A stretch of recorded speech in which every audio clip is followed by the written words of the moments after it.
Bonsoir, merci d'être venu à cette conférence. Donc cette conférence s'inscrit dans le cycle Secrets de fabrique. C'est le 4e volet de la 4e série de Secrets de fabrique. Cette année, c'était donc le sous-titre, c'était Intervention par rapport à l'existant, ce qui est une donnée très vaste, parce qu'il y a toujours de l'existant quand on fait de l'architecture. Donc là, nous avons le plaisir d'accueillir Pierre-Louis Falocci, architecte parisien, niçois d'origine, toujours niçois dans son cœur. Donc c'est un architecte que je connais depuis très longtemps et qui est un ami qui m'a toujours un peu guidé depuis mes études. Pierre-Louis Falocci est un architecte qui a eu une formation,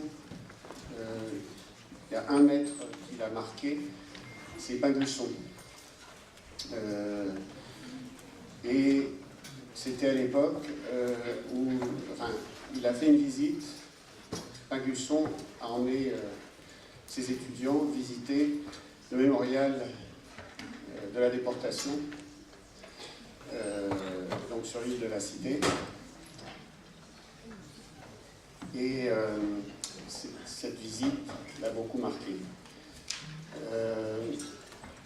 Donc c'est un architecte qui a fait beaucoup de concours, qui a gagné ce qui s'appelait le PAN à cette époque, c'est l'origine de l'Europan. Et puis il est un peu plus tard, il a enseigné. Il est venu à l'enseignement. Je crois, au début, avec Christian de Villers, si je ne me trompe pas. Donc, ce qui était à l'époque l'école de Tolbiac, une des écoles originaires de cette école. Et il y avait un travail qui se faisait pour les premières années sur la camera oscura, question de perception. Et puis, est venue aussi, dans son enseignement, une donnée très importante pour le travail de Pierre-Louis Falocci, c'est la question du paysage. La question du paysage, qu'on peut dire aussi territoire, mais le paysage, la différence entre le paysage et le territoire, c'est que dans le paysage, c'est une invention de peintre, dans le paysage, il y a la notion de point de vue. Le paysage est une invention des peintres, c'est bien plus tard que d'être paysagiste. Et cette question de ce que dans le langage, en anglais on dit picturesque, en italien pittoresco, en français pittoresque. Pittoresque a un ton un peu dépréciatif, mais au sens originel, il y a cette notion de parcours pittoresque, c'est un parcours de l'œil qui choisit des points de vue dans le paysage. Dans son travail et dans son enseignement, la question du paysage et du point de vue est fondamentale. Le nôtre, le grand paysagiste, est un élément de référence fondamental pour son travail. Et tout le travail, justement, et c'est le titre de sa conférence, sédimentation éthique. Dans ce titre, vous avez deux mots-clés, sédimentation. Sédimentation, il y a cette idée un peu alluviale, de dépôt de strates dans le temps qui se déposent et qui composent. Cette idée de composer, c'est faire avec des choses qui sont là, les révéler. Donc sédimentation optique. Optique, c'est toute la question du regard, de la vue, la différence entre l'œil et le regard, des choses qui se travaillent. S'il y a une chose que moi j'ai retenue de l'enseignement de Siriani, que je salue ici, c'était cette question de enseigner, c'est apprendre à l'étudiant à se voir faire. Cette question de se voir faire, il y a cette question d'une action. La vision est une action, et je pense que dans le travail dont va nous parler Pierre-Louis Falocci, il y a cette question de l'acte du regard comme un acte de choix, un acte de construction. Et donc ça passe aussi par tout un travail que Falocci a fait en suivant les cours à l'école des hautes études en sciences sociales de Hubert Damisch.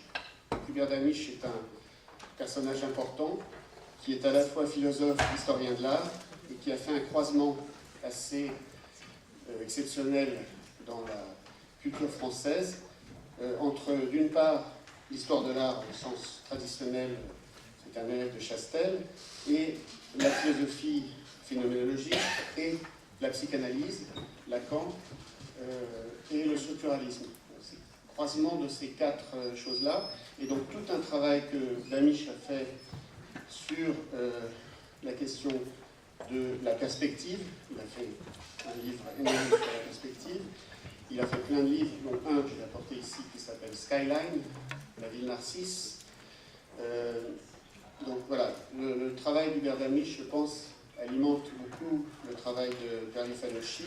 Et donc il a fait aussi, quand il était professeur, donc il a commencé par enseigner donc à Tolbiac avec Christian de Villers, et ensuite il a été nommé professeur à l'école de Paris-Belleville, où il a fait pendant longtemps un séminaire qui alimente son travail, dont il va nous parler, sur justement les dispositifs optiques. Et ensuite, c'est devenu la question de la menace, il va nous en parler. Voilà, donc tout un croisement à la fois de sédimentation, je dirais juste revenir aux deux mots clés de ce titre. Sédimentation, donc cette idée d'accumulation dans le temps et de choix, de comment les choses se déposent et constituent un territoire, un paysage, et d'autre part la question du regard, la question du visuel. Je dirais juste une dernière dimension théorique, parce que justement son travail, c'est ce que, avec certains enseignants ici, nous appelons la pratique théorique du projet. Le projet est une activité de pensée, une activité qui élabore des questions et qui les développe, qui crée des problèmes pour ensuite les résoudre. Et donc, avec cette question d'optique et dans la famille autour de Damisch, il y a beaucoup de jeunes historiens de l'art, plus jeunes, enfin, comme Georges Berman, comme Yves Alainbois, comme Rosanne Krauss. J'ai apporté quelques livres à l'inconscient optique. Et on a ce thème très important qui est la pulsion scopique. C'est cette idée, ce croisement entre, c'est-à-dire ce que je regarde, c'est le titre d'un livre de Georges Berman, ce que nous voyons, ce qui nous regarde. Le regard, c'est pas simplement ce que je vois, c'est ce qui me regarde, au sens fort. Voilà, je lui donne la parole, je vous remercie.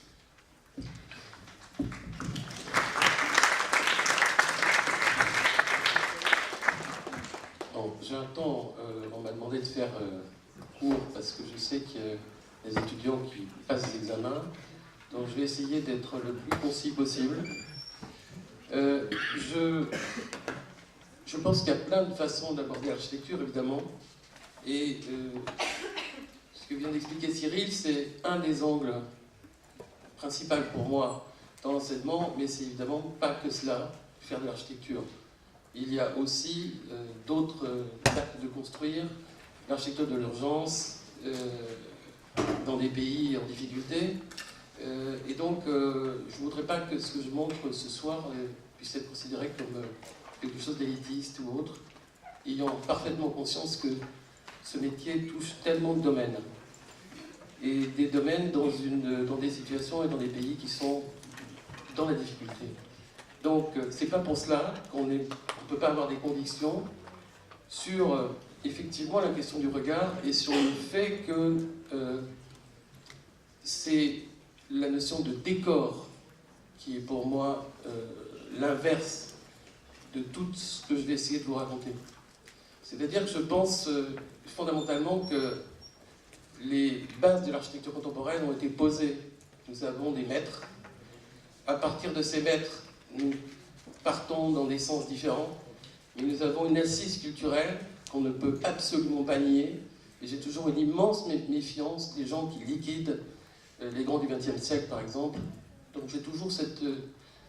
Je pense que les choses ont une histoire, il y a une continuation, sans pour autant, ce que je dis toujours aux étudiants, garder la place de l'intuition pure. Et la deuxième chose que je voulais dire, c'est que c'est pas parce qu'on parle culture, on peut lire 10 000 livres, mais un étudiant peut avoir malgré tout une intuition pure dans son travail. Et c'est pas pour ça qu'il ne faut pas le suivre. Donc les choses ne sont pas mécaniques, il n'y a pas de suite logique à tout. Quand on prend la question de construire, pour résumer pour moi, non seulement, quel que soit le projet, c'est-à-dire un projet émergent, un projet incrusté, un travail paysager, c'est une transformation. Cette transformation a un impact non seulement à l'intérieur du système que l'on fait, mais aussi dans le proche, le moyen et le grand paysage. Je pense que cette progression de la connaissance du proche, du moyen, du grand paysage a une culture. Cette culture, elle est ancrée techniquement, on va y aller doucement, donc elle est ancrée techniquement sur, effectivement, la question de la chambre obscure.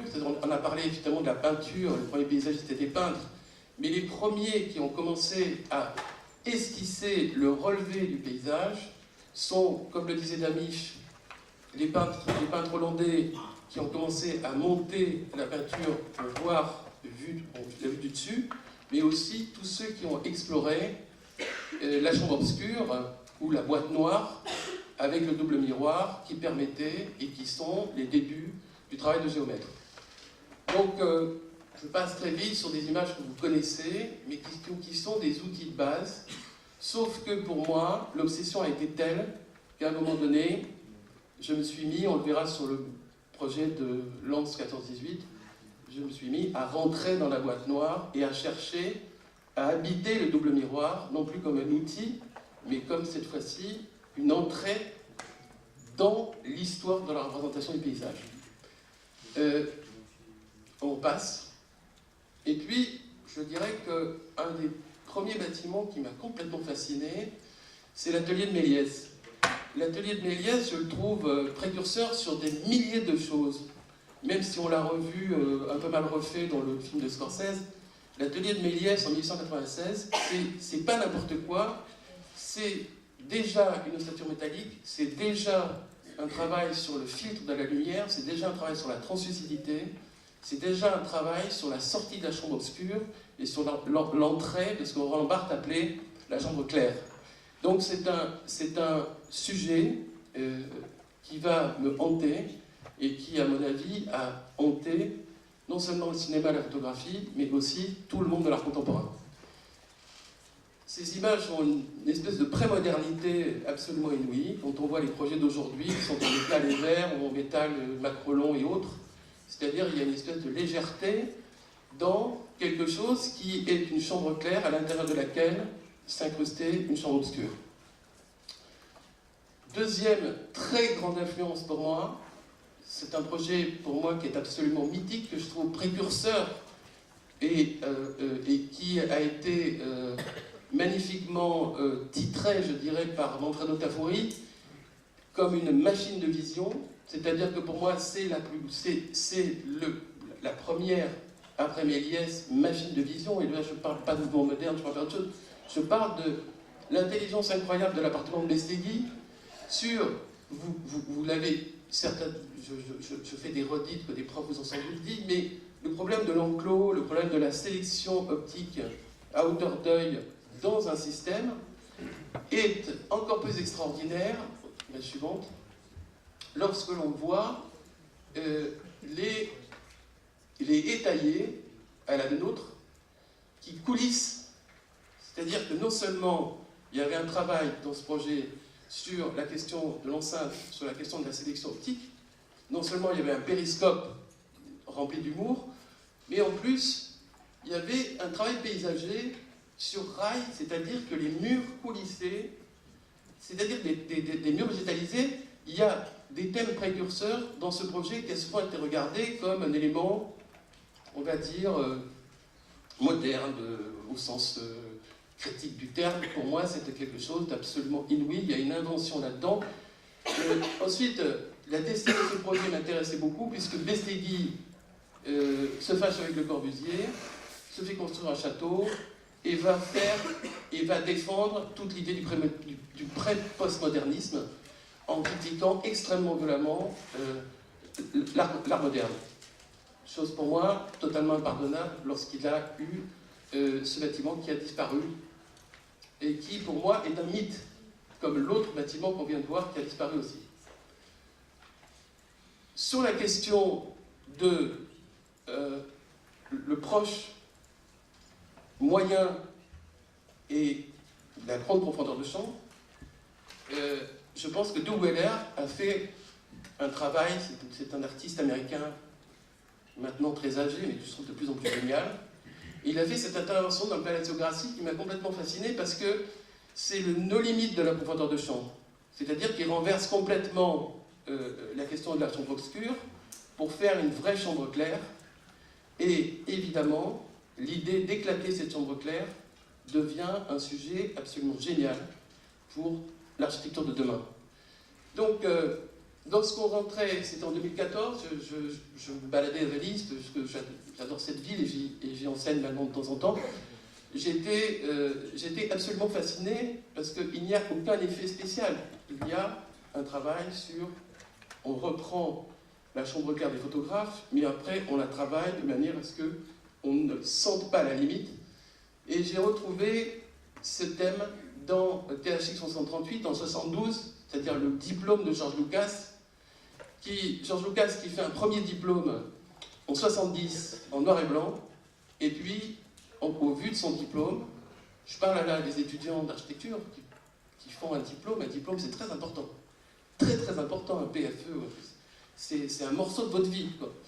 Et là, Lucas, avant ses films de space opéra, qui moi m'intéressent 10 fois moins, fait un chef-d'œuvre absolu, cet espace étant une prison, c'est-à-dire le no limit de Doug Weller est appliqué, il a été très influencé, est appliqué, et ces gens sont prisonniers, et ils ne savent pas où est la limite de leur mur.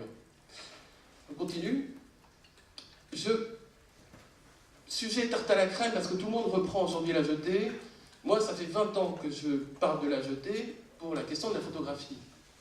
Et ce qui m'intéresse dans la jetée, c'est tout le discours de Deleuze sur la question de l'image fixe et de l'image mouvement. C'est-à-dire la question qui, quelque part, rattrape la création architecturale, c'est-à-dire l'image arrêtée, plan coupe élévation, la mise en mouvement, l'utilisation désormais technique de la 3D et la question du fondu enchaîné. Donc, ce qui m'intéresse dans la jetée, c'est ce fondu enchaîné, cette mise en mouvement d'image arrêtée, qui correspond parfaitement à ce qui s'est passé avec l'histoire de l'architecture. Nous dessinons de manière statique. Nous avons aujourd'hui une 3D qui nous permet de mettre en mouvement les choses, mais avant de mettre en mouvement les choses, la question du statique, de la coupe, du plan et de l'élévation reste de plus en plus majeure. L'intérêt de la jetée, c'est une autre chose. C'est que dans l'histoire de la sédimentation optique, du développement d'une ville, nous avons dans ce film la mémoire du musée de la partie au Jardin des Plantes, où il y avait, on a Orly tel qu'il était. Donc, on a la photographie non falsifiée comme, parce que la photographie aujourd'hui n'a plus de valeur historique, étant donné qu'elle est falsifiée. Dans la jetée, rien n'est falsifié, et ce qui fait que nous avons l'iconographie du Orly d'aujourd'hui, alors qu'Orly est complètement en transformation, de la jetée d'Orly, et aussi de la galerie de l'homme qui était dans le Jardin des Plantes. Continue très rapidement. Voilà, une mémoire oubliée. Le retour de Zelizev, pour moi, qui est un metteur en scène extraordinaire, qu'est-ce qui m'intéresse finalement dans le cinéma? C'est la question du déplacement par rapport au statique. C'est-à-dire comment on montre par rapport à quelque chose qui est statique, comment on se déplace. Tous ces cinéastes, d'Antonioni et plein d'autres, Philippe Bandrieux par exemple récemment, avec un film magnifique qui est un enseignant extraordinaire, je veux dire, qui sont des cinéastes qui, pour des architectes, nous montrent la question du déplacement par rapport au statique. Et ça n'a pas de prix. Pour le retour, si on reprend l'image d'avant, pour le retour, la question du belvédère, la question de l'observatoire, la question de régler optiquement, à hauteur d'œil, les choses, ça c'est un travail aussi. J'ai vu il y a 2 minutes, un travail d'étudiant de première année sur la maison de Malaparte, qui est un podium optique, entre autres.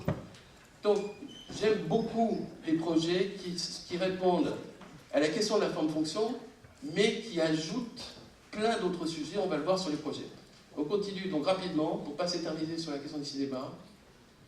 Le problème de ce film, c'est que ce qui est absolument génial, c'est qu'on accompagne à hauteur d'œil, où que soit cet enfant, dans une scène magnifique qui dure 7 minutes. On continue.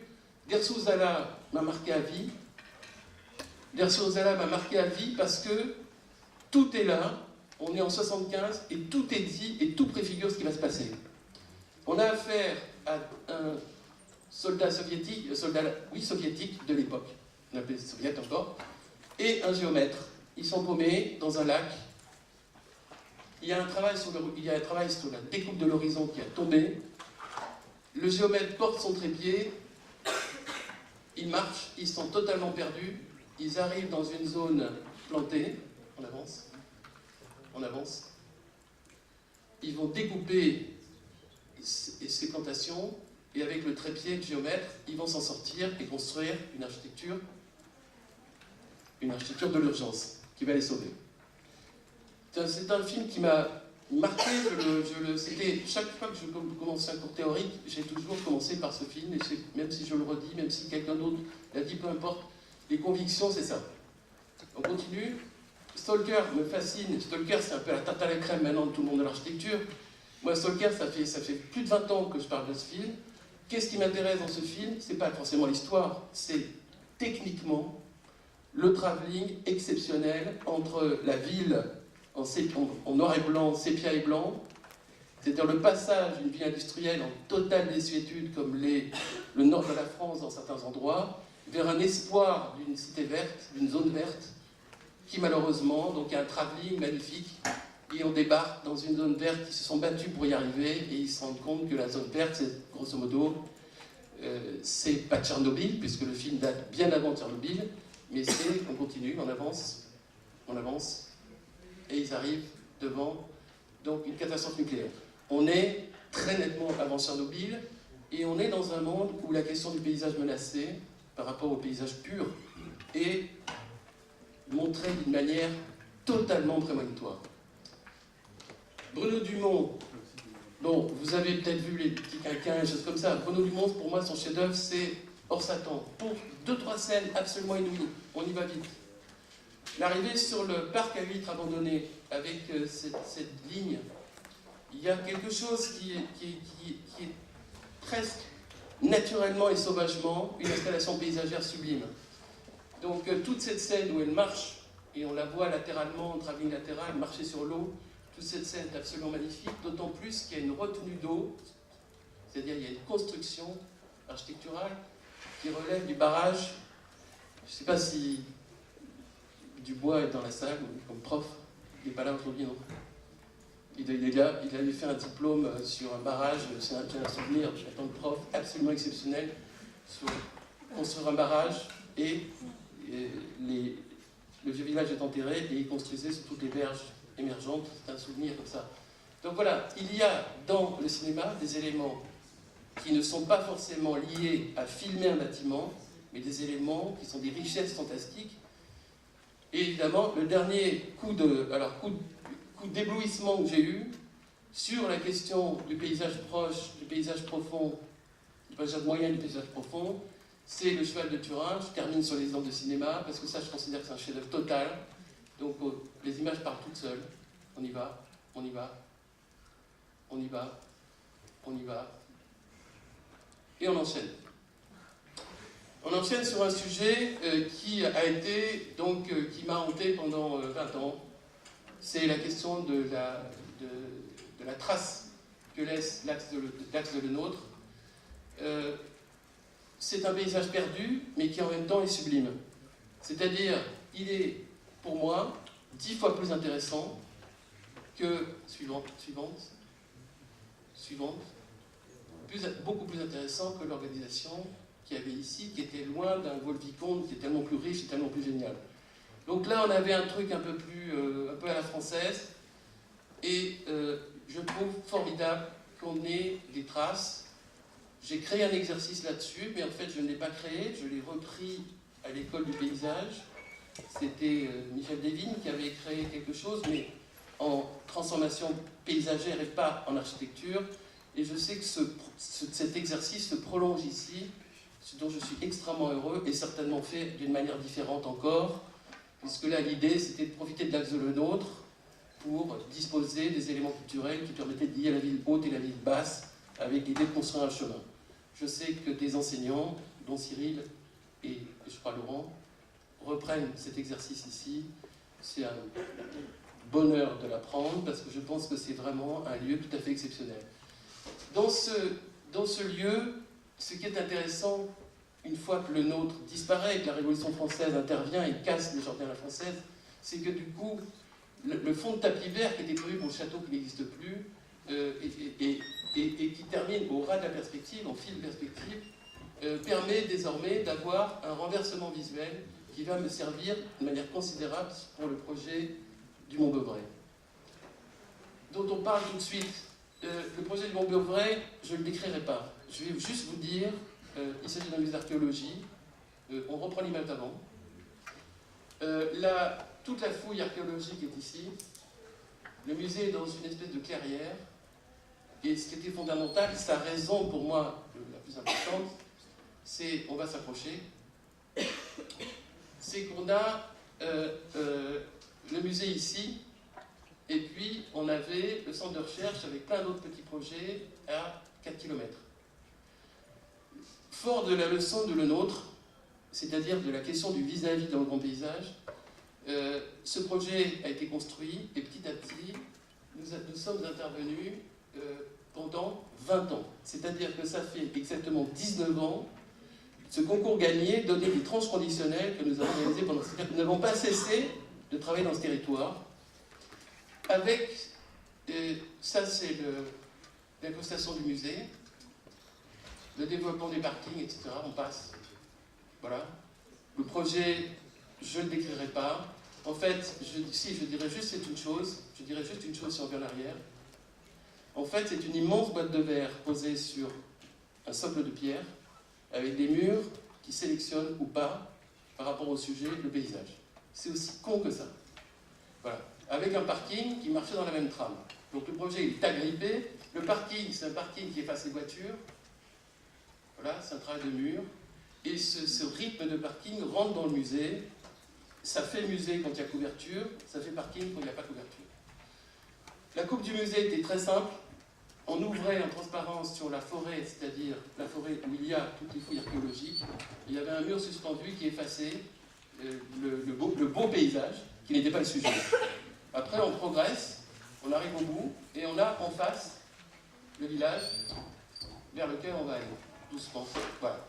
Le village dans lequel a été mis le centre de recherche archéologique, un restaurant, des gîtes, et on va même terminer, ça va être le pompon absolu, on va terminer par une petite mairie, bientôt. Du village, on voit le musée. Donc le fait que l'intervention du centre archéologique européen, qui est le plus grand centre archéologique d'Europe, a fait que tous les projets s'échangent visuellement et ont des unités de matériaux en stratification et en sédimentation. On continue. Le village, on l'a retravaillé pratiquement entièrement, à la fois en espace public, à la fois en paysage, à la fois en plantation, à la fois en transformation. On continue.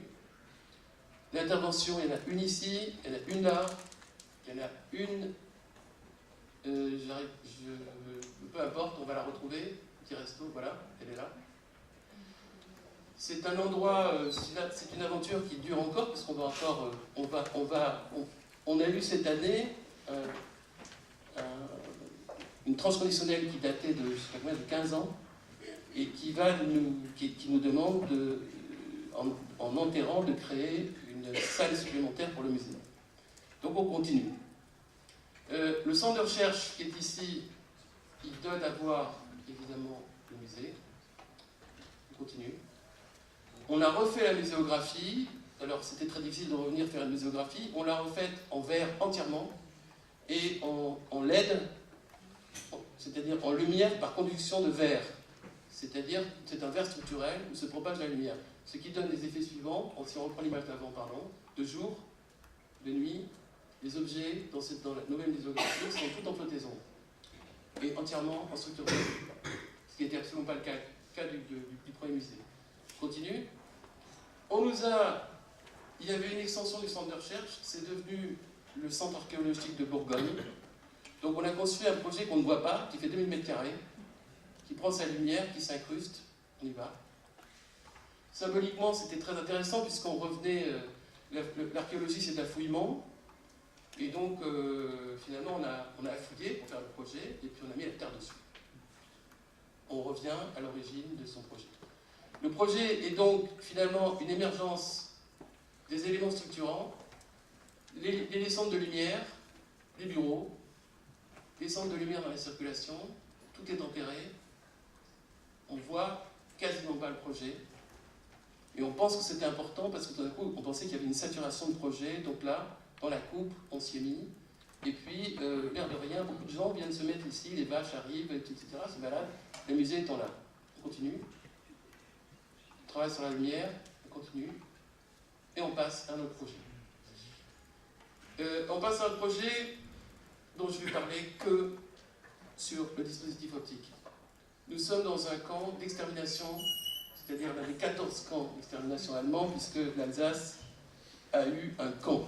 Alors c'est pas comme le camp de Rivesaltes. Le camp de Rivesaltes, c'est un camp de passage. Là, c'est un vrai camp d'extermination. Je ne suis pas en train de critiquer le projet de Rivesaltes, vous inquiétez pas, c'est pas le sujet. Le sujet, c'est qu'on nous dit, voilà, il y a un travail de mémoire qui avait été fait dans les années 55. On nous demande de créer un musée pour recevoir des gens. Il n'y avait rien pour recevoir des gens. Et on l'a fait d'une manière quasi liée à la question d'un dispositif optique. C'est-à-dire, on a fait un grand mur. On a posé le bâtiment, vous allez voir comment. On a fait une petite intervention dans les baraquements. Ici, les voitures que personne ne voit. Et dans ce dispositif et dans la montée, il n'y a plus qu'une seule voiture visible. On continue. L'échelle du projet a été réglée sur une question de muralité pure, avec les deux seules petites habitations qui sont là, mais que personne ne voit, qui sont des duplex, qui sont ici. Et ensuite, c'est un travail de muralité. On continue.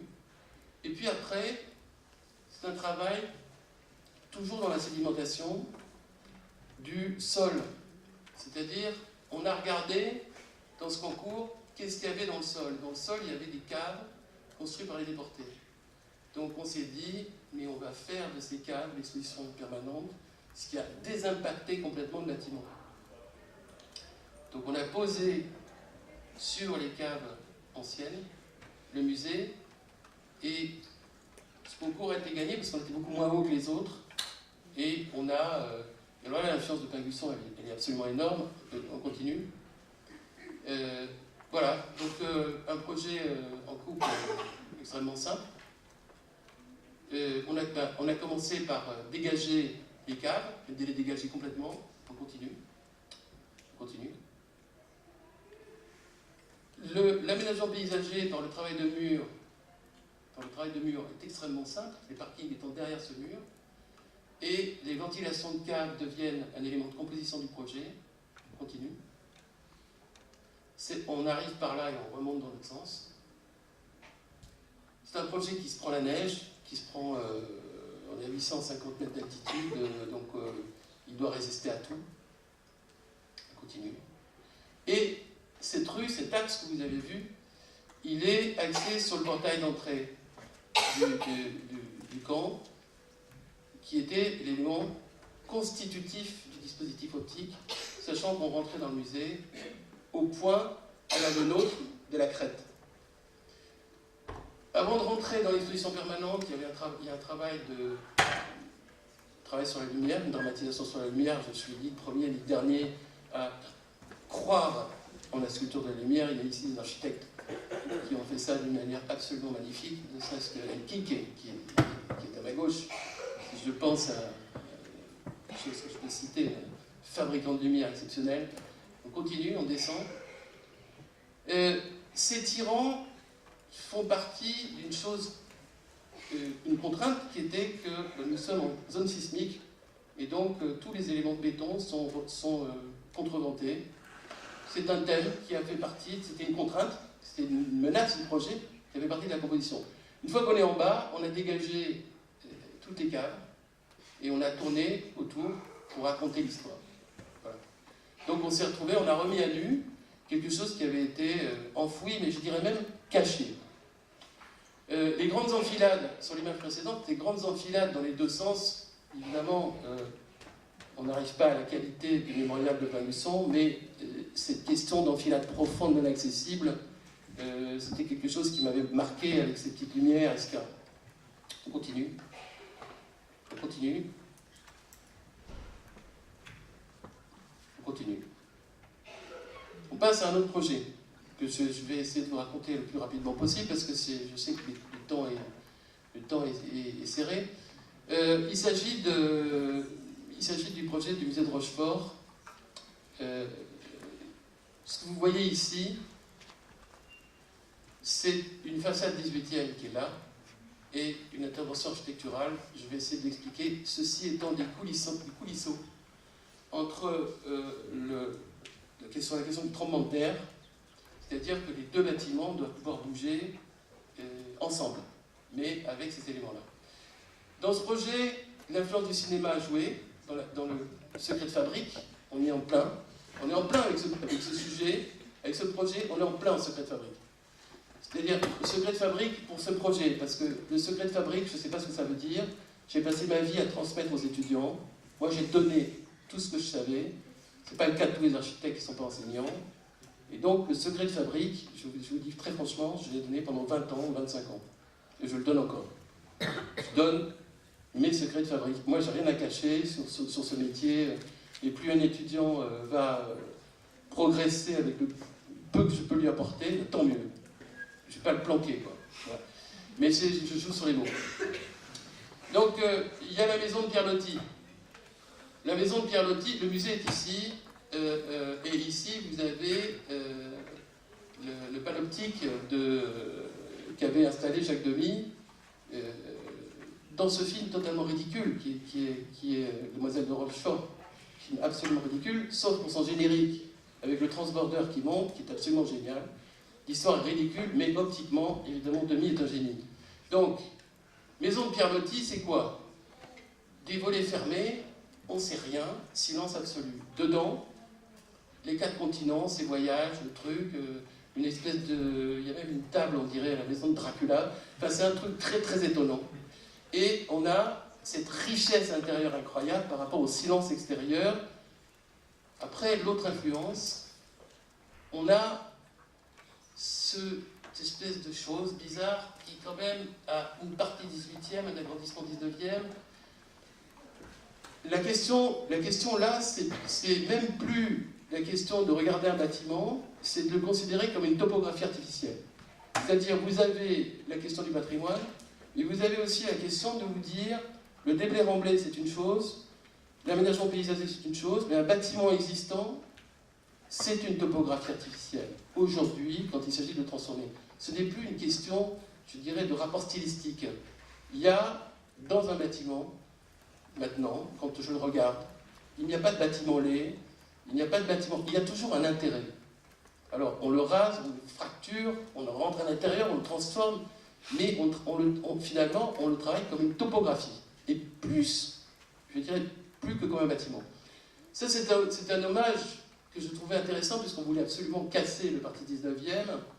C'est Allemagne année zéro, de Rossellini, c'est-à-dire cette scène extraordinaire où le prêtre joue sans toiture. Il y avait quelque chose...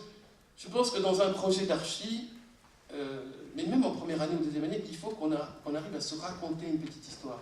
Il faut qu'on arrive, pour construire sa pensée, il faut qu'on arrive à se raconter une histoire, et à ce moment-là, une fois qu'on se raconte son histoire, on essaie d'être homogène, et puis petit à petit, on arrive à sortir quelque chose de personnel. Le panoptique, c'était ça, donc de ce film que franchement, je ne le reverrai pas. Je pense qu'il est... Voilà. Il avait un espèce de carroyage, sol et qui paradoxalement m'a beaucoup influencé parce que chaque fois qu'on rentrait là-dedans, on avait la place vue dans des angles différents. Donc on est parti sur une enveloppe, 18e conservée, et on a pris un cadrage. On y va vite. Le rouge, c'est la salle 19e. C'est tout. On continue. Salle 19e. Tout le reste, c'est musée d'art d'histoire classique, avec un immense puits de lumière. Les images partent toutes seules. Et le 19e a été remplacé par un verre touche-touche qui porte une toiture, un truc très très simple, de manière à remettre de l'ordre dans tout ça.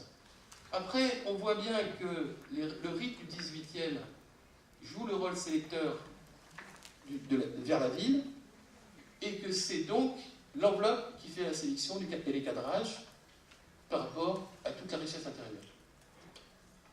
On lève la tête et on a toute la distribution du musée, avec un travail très développement durable, puisqu'on a une verrière qui filtre tout. Enfin, on a fait un travail un peu compliqué, mais ce n'est pas dans le sujet d'aujourd'hui. On arrive vers la salle 19e, on y va.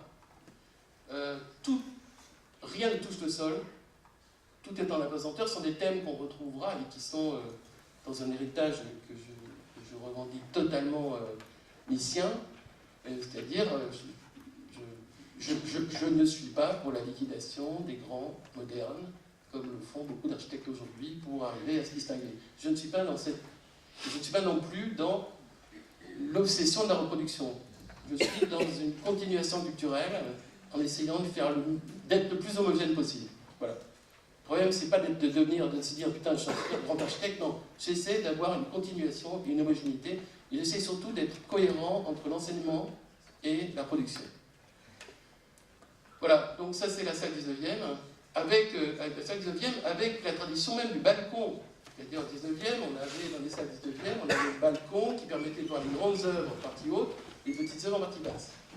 Continue. Ce qui est très intéressant dans le projet, c'est tous les interstices qui se colorent en fonction des différentes enveloppes. Le 18e est là, le nouveau est là. Les coulisseaux sont là. On continue. Passe à un autre projet.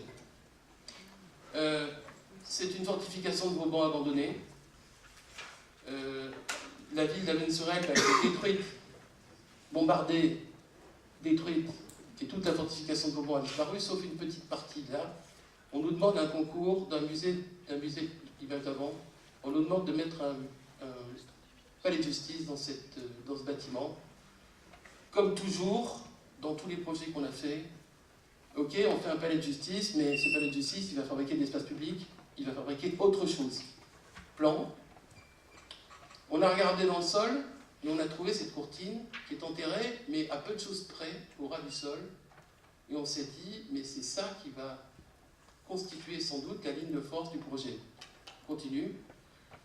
On a tout remis en évidence, on a créé un parc archéologique d'un côté, un espace public avec une place de l'autre, alors qu'ici il y a les impôts, un bâtiment des impôts, un autre que je ne sais plus ce que c'est, et on a organisé le palais de justice ici, avec un travail paysager du parking, et on a finalement gagné ce concours, et puis obtenu de la mairie de faire tout l'aménagement de l'espace public.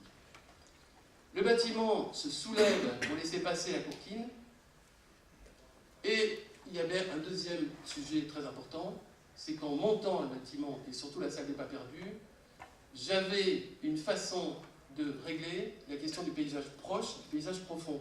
Si je monte, j'ai le paysage proche, mais j'ai aussi la pique de la fortification de Vauban qui me permet d'avoir le grand paysage. Donc, les choses partent toutes seules. Ça, c'est une maquette qui avait été exposée à la Cité d'Architecture dans le cadre de l'exposition Vauban, et qui montre la découpe de l'intervention pure du projet, une maquette que j'ai encore, qui est absolument nickel, et qui montre tout le système en continu. La coupe, elle était très simple. Le terrain naturel est là, on monte, comme souvent dans nos projets, on arrive sur un socle qui est celui qui est le rez-de-chaussée de ce projet, et puis après on soulève le bâtiment, et en montant, évidemment, on gagne toute la profondeur de champ que lorsque l'on reste au sol. Donc les projets qu'on fait restent souvent, peu souvent au sol, et la question de la lévitation, c'est-à-dire la question de lever un projet, pour moi, qui rejoint une tradition moderne importante, est quelque chose de très très récurrent. On continue. L'entrée du parc se fait le long de la courtine. On monte très nettement dans la salle des pas perdus pour obtenir, si on passe à travers la salle des pas perdus, un spectacle optique qu'on n'avait absolument pas au sol. Plan d'eau, mise à distance d'un paysage, leçon de Le Nôtre, la leçon majeure de Le Nôtre, surtout à Volticomte, qui pour moi est le lieu le plus important de Le Nôtre, le plus juste, le plus réglé, et la question du plan d'eau qui va jouer toujours dans nos projets un rôle de miroir pour finir par un rôle de double miroir. On a à un moment donné travaillé, il était question à un moment donné de travailler sur ce projet, on ne l'a pas fait, et puis on est passé sur un autre sujet. L'autre sujet, c'est Dunkerque. Dunkerque, c'est une halle au sucre dans un état absolument déplorable. Voilà. Qui, pour nous, relevait de plusieurs cultures, de projets qu'on avait déjà fait. Il y avait déjà l'héritage du projet de Rochefort. Et on s'est dit, mais finalement, c'est impossible, si on reprend l'image d'avant, de faire disparaître ce qui quand même est un des restes dans le môle 1 de Dunkerque, de la mémoire collective. Donc il n'était pas possible de perdre le signifiant visuel de ce projet. On continue. Alors on est allé se balader pour trouver des idées. Donc on est allé se balader du côté de cette plage interdite absolument géniale, c'est Copacabana, ici, ultra polluée, soi-disant, ultra polluée, parce que derrière c'est la zone industrielle, et on est allé la regarder, cette zone. Alors on l'a regardée, on s'est approché, et puis on a vu ces paysages qu'on rencontre dans plein d'endroits désormais, ces espèces de paysages abandonnés, cette archéologie industrielle qui a un intérêt considérable. On s'est rendu compte qu'il y avait un glacis qui descendait vers cette plage interdite, il n'y a pas un baigneur là-dedans, pas un baigneur alors que c'est sublime, extrêmement beau, et on s'est rendu compte que il y a une espèce de truc, ça pourrait être je sais pas où, mais voilà. Et on s'est rendu compte que le glacis, en se retournant, il avait un petit rapport avec le nôtre. On monte doucement,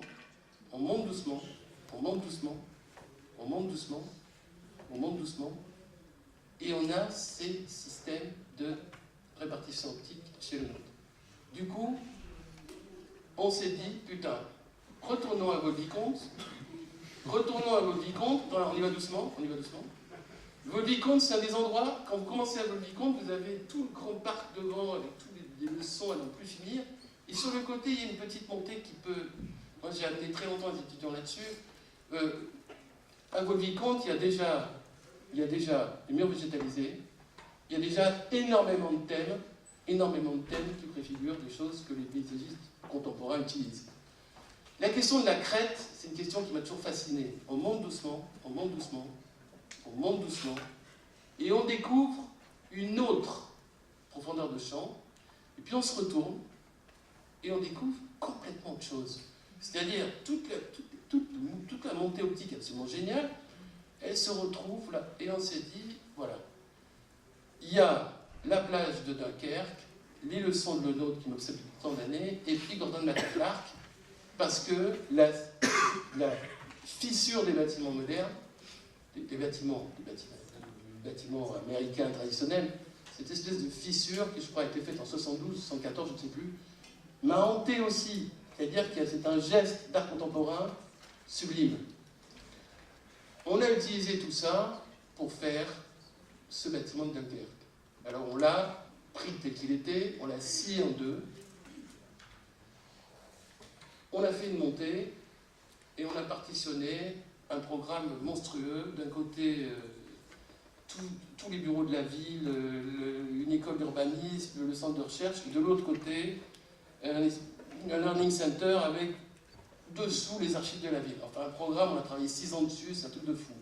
La coupe est très simple, les archives sont là, on monte, on se retrouve dans un triplex qui est ici, qui distribue un forum qui nous amène soit vers des bureaux qui font la ville, et puis l'espace qui montre la ville.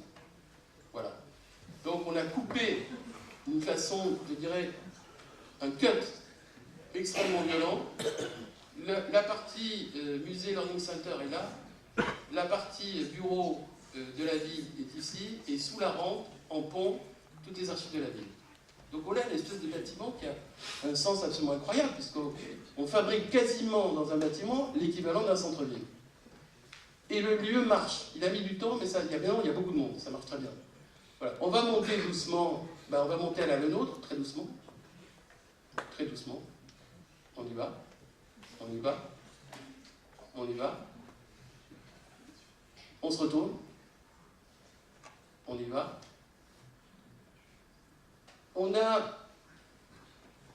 Il nous manque une image, je crois. Et c'est pas grave, on l'a perdu? On l'a supprimé? Ah putain, on l'a supprimé. C'est pas grave. Bon, non, mais simplement pour dire que là-dedans, il y a l'air de rien, en site Céveso, parce qu'on est en site Céveso, il y a un centre désormais international du développement durable.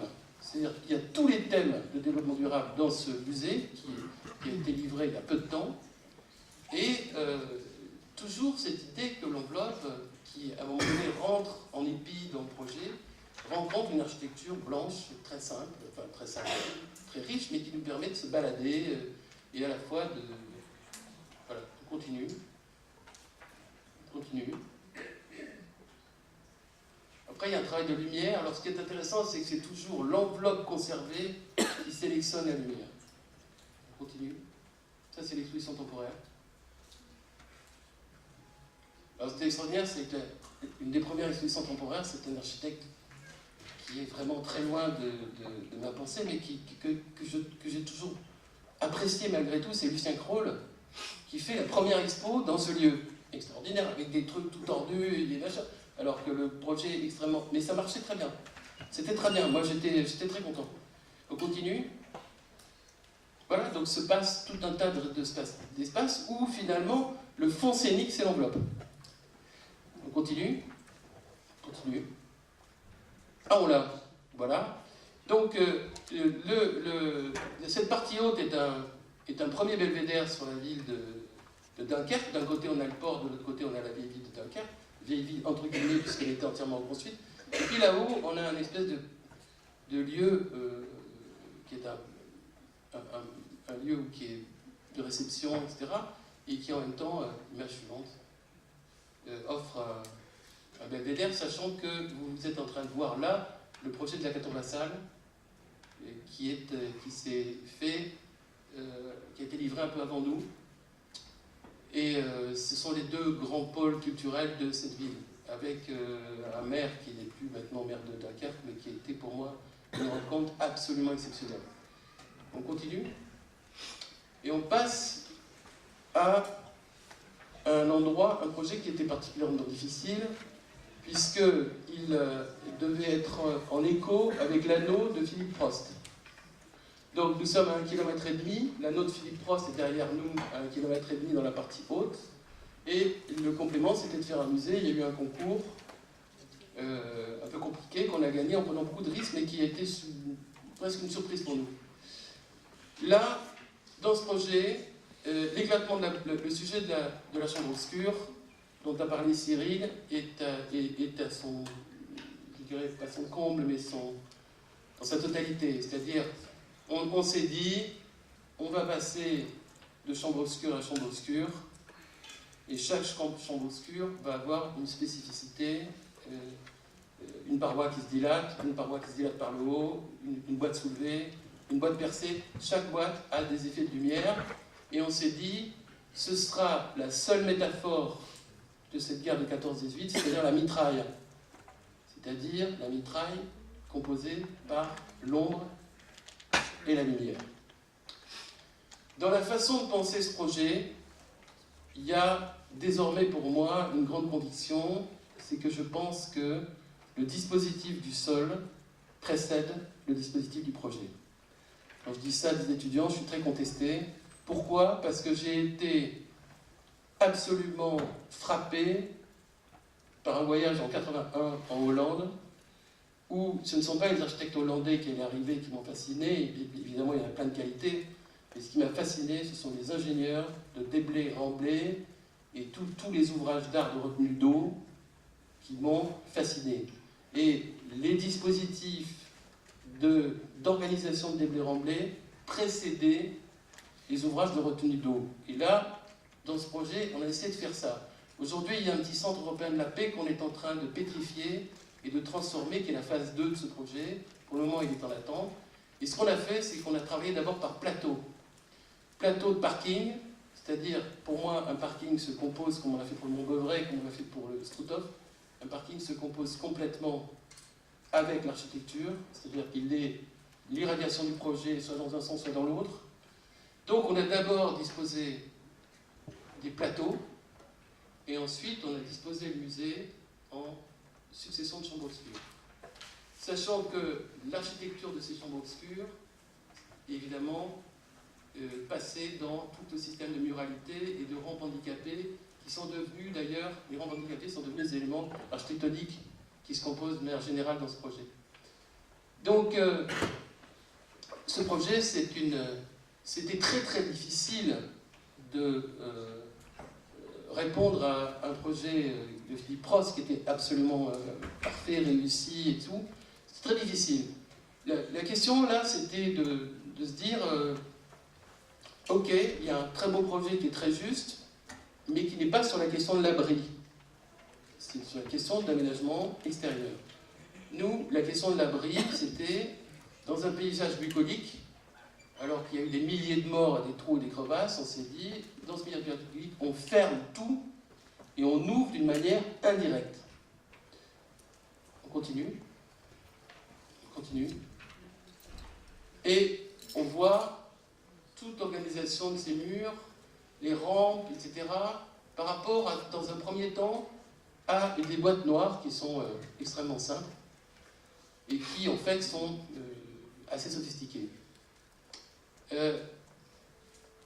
On le voit sur la façon dont on a détaché les murs, la façon dont on a sélectionné les murs qui sont en portaison, en porte-à-faux, la façon dont on a soulevé des boîtes, on va le voir en se baladant, et chacun des projets n'a jamais, avec les sources de lumière par le haut, chacun des projets a une entité plus ou moins grave par rapport au parcours et par rapport au sujet. On a sorti, j'ai une mauvaise, je n'arrive pas à lire le projet comme ça, mais c'est pas bien grave. En tout cas, il y a des parois qui sortent et dont la structure reprend les verres en touche-touche vers l'intérieur. Et on savait qu'en sortant ces parois, on fabriquerait une richesse incroyable de construction de lumière.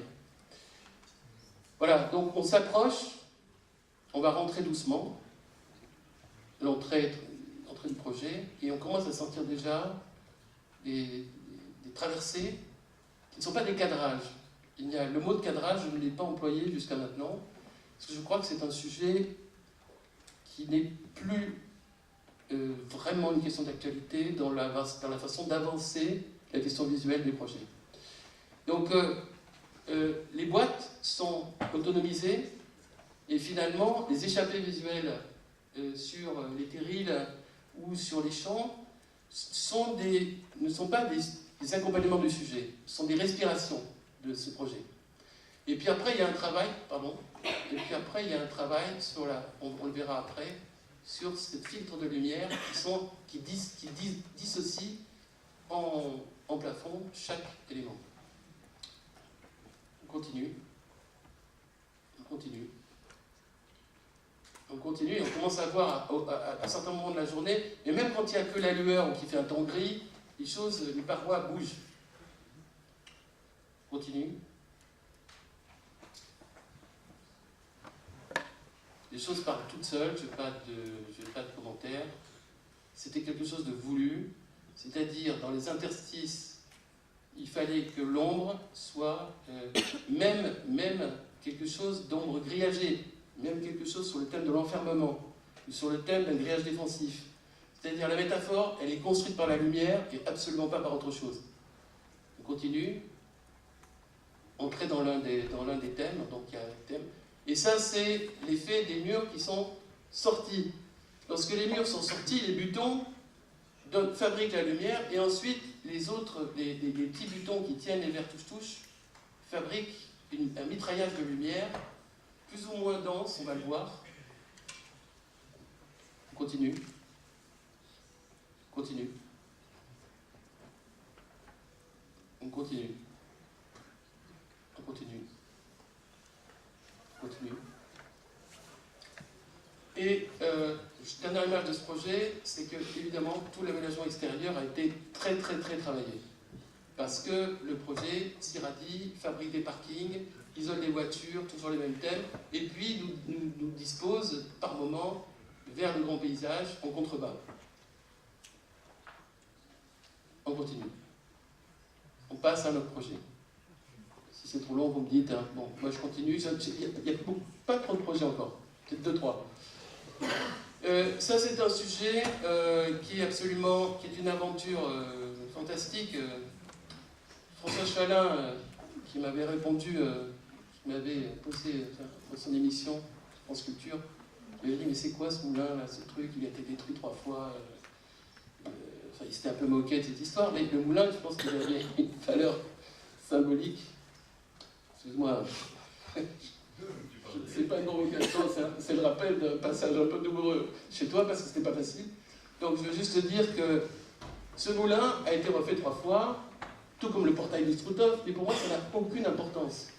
Parce que la force symbolique d'une reconstitution, je vais dire une chose très bête, mais 90% des temples japonais que vous visitez aujourd'hui, quand vous allez au Japon, sont tous reconstruits à l'identique depuis des années et des années. Donc je crois que sur la question du symbole, donc on avait ce moulin. Ensuite, on avait un état des lieux. Voilà, on continue. Et on a ce tableau qui, comme toujours, ces peintures de bataille sont faites au 19e, sur des batailles qui sont précédentes. Donc la permanence de ce moulin est ici, on continue. Et on a regardé l'état du sol. Ok, ça c'est ce qui existait. Le moulin est là. On a commencé à construire un chemin avec parking, le musée, qu'on a presque considéré comme un appareil photographique, on va le voir. Et puis, au bout du musée, un cadrage sur le moulin qui accompagne la reconstitution de la bataille, qui est à l'intérieur. On est presque à l'intérieur d'un appareil photo. Ok, et les choses partent toutes seules. On y va. On y va. Le musée est là, avec ses 2 sources de lumière, ici et un peu sur le côté. On continue. Ça va parler tout seul. Donc, l'intervention de ce projet, c'est la construction d'une promenade incrustée qui, entre autres, permet d'aller au moulin et, entre autres, permet de passer à un musée qui recadre le moulin. On y va. On s'approche, on y va. On y va. On y va. Et pour ceux qui ont visité le moulin, il y a une descente. On y va. Ça part tout seul. On y va. Encore. Encore. Encore. On rentre. On y va. On se retrouve dans une chambre obscure, noire, une vraie. On continue. Le musée, c'est une portée de 17 mètres où on a suspendu tous les séparatifs sont soulevés. Okay. Très peu sont appuyés. Les seuls qui sont appuyés, c'est l'exposition temporaire qu'on a devant nous. Tout est soulevé, tout est suspendu. On continue. Et l'histoire de... Je ne parle pas de la muséo, ok, on laisse tomber, c'est pas le sujet, on continue. Et on s'approche petit à petit de ce carré de lumière qui est là. On s'approche. Et à côté, dans la construction de la bataille, qui est dans cette zone-là, on retrouve le canon. Ils sont allés le chercher aux Invalides, c'est un truc que je ne sais pas. Ils sont allés chercher un canon. Bon, très bien. Ils sont allés chercher un canon, c'est un canon. Dans le fond, après tout, pourquoi pas. C'était pas prévu. Mais par contre, ce cadrage-là, pour le régler bien et être sûr qu'on ait le cadrage, là j'y viens, parce que c'est presque le bout de l'appareil photographique, presque l'objectif de l'appareil photographique. On continue. Et de l'autre côté, le projet, c'est presque rien. On continue.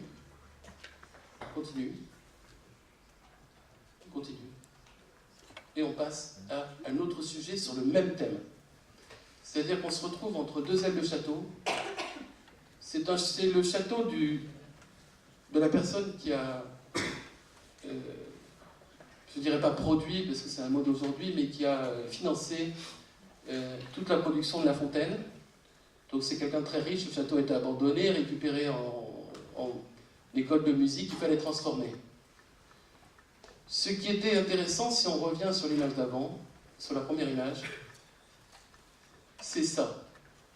C'est-à-dire, il y a un parc résiduel issu des percussions du 19-20e siècle. Ce parc un peu naturel comme ça, il était important et il fallait créer un projet là. Alors, nous, on ne pouvait pas construire là. Et on a fait ce qu'on savait plutôt faire, c'est-à-dire sculpter le sol pour profiter de la coupe entre le jardin et le parc et intégrer toutes les fonctions demandées. On y va.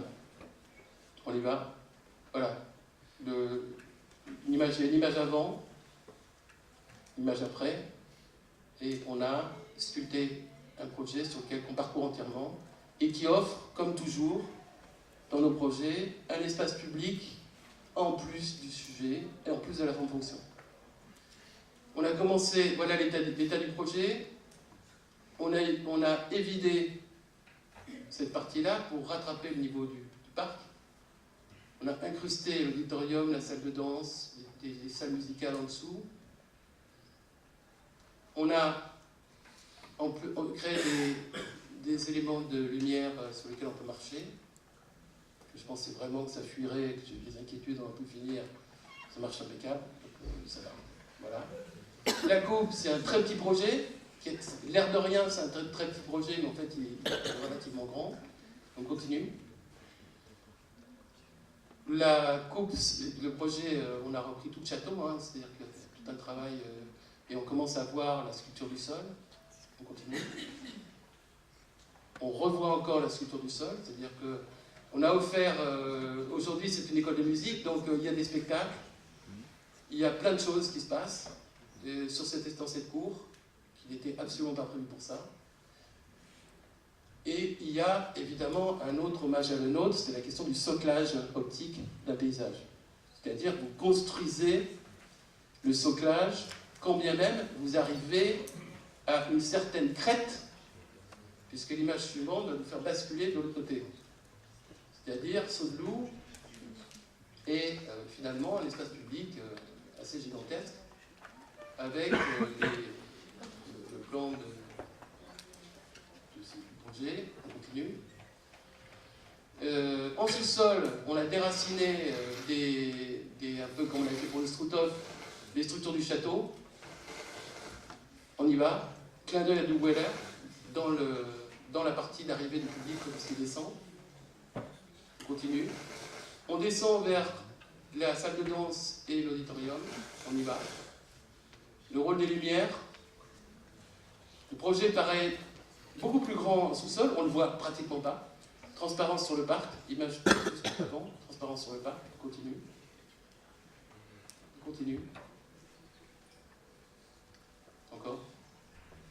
Le petit auditorium, 150 places, on ne sait même pas où il est. Transparence sur les venelles, on continue. Transparence sur le parc, on continue. Et puis, la façon de rentrer d'une manière indirecte dans le projet. On s'est adossé à cette venelle et on a une petite entrée individuelle pour ceux qui vont voir des spectacles indépendamment du système. Le projet dans le parc est une incidence absolue. C'est-à-dire il n'y a vraiment pratiquement pas d'architecture. Alors on passe à l'avant-dernier projet, je vous demande encore un petit peu de patience, parce que là c'est un sujet qui résume un peu beaucoup de choses de la fois de l'enseignement et des convictions. C'est le château de Hayan, c'est le château de Wendel. Alors Wendel, ça a un sens absolument inouï, puisque Wendel, ça a été le plus grand industriel français de l'acier, avant le rachat de l'Inde et de plein d'autres arrivants. Et ça, c'est la fin d'une famille. Et le château nous a été livré dans un état absolument pitoyable.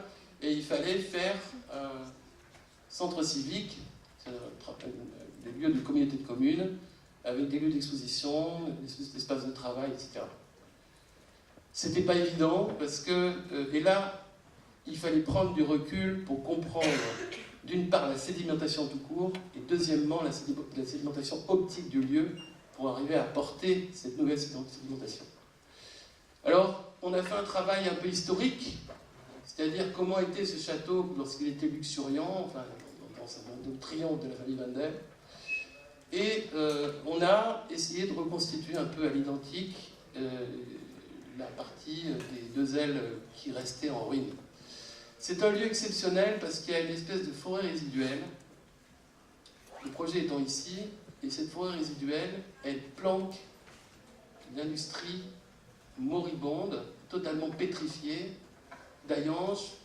Quand on sait, d'une part, la destinée actuelle de cette ville, sans faire forcément de commentaires politiques, mais quand on sait aussi l'état de crise dans lequel se trouvent ces régions. Donc on est dans une archéologie industrielle qui pour moi a un grand intérêt, c'est-à-dire qu'il était question à un moment donné de démolir. Je pense qu'au contraire, il faut faire l'inventaire de tout ça et essayer de voir comment on peut, pas forcément peut-être faire repartir l'industrie, ça c'est une autre chose, mais aussi savoir que tout ça est désormais plus que jamais dans un patrimoine contemporain. Le musée était donc séparé par cette forêt, la zone industrielle moribonde et quasiment sinistrée, et puis les deux ailes du château. Alors nous, on s'est dit, on va rénover le château, on va mettre des bureaux à l'intérieur, mais on va faire une poutre habitée qu'on va soulever et qui va créer enfin l'idée du double miroir, c'est-à-dire la question de la chambre claire, c'est-à-dire l'abattement des murs de la chambre obscure, et pour ne garder que les deux miroirs qui permettaient de construire les prémices du paysage avant que les géomètres puissent réellement travailler. Donc on a réhabilité ces deux ailes, on a, comme on a fait pour le Struthof, on a récupéré des caves qu'on a fait réémerger, les caves du château.